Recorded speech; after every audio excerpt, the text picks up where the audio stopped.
Welcome to Kenton's videos. Enjoy the video. You start by selecting the text you want to change. This targets the underline as a font attribute. Once selected, note that underline is stored in both direct formatting and in styles, so check the ribbon's underline button and the font dialog to toggle it off.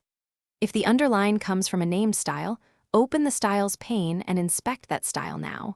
Make the change there so future text doesn't reapply the underline. This prevents repeated work. Once done with the selection, edit the underlying style to remove underline at the source so text formatted with that style updates automatically. If underlines vary, use Find and Replace. Open Replace, choose Format Font Underline, set Replace to No Underline, and run through the document. Make sure to handle hyperlinks separately. They often use the hyperlink style, so modify that style or right-click a link, choose Font, and set Underline to None to remove the blue underline visually. Finish by saving a copy before widespread edits, then use clear formatting on stubborn runs to strip direct styles.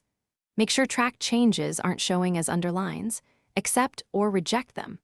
Also verify that automatic grammar/spell settings aren't producing dotted or colored underlines, and disable those checks if needed.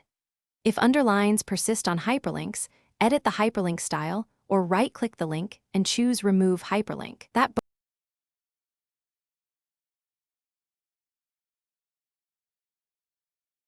Thanks for watching. Consider subscribing if we helped you.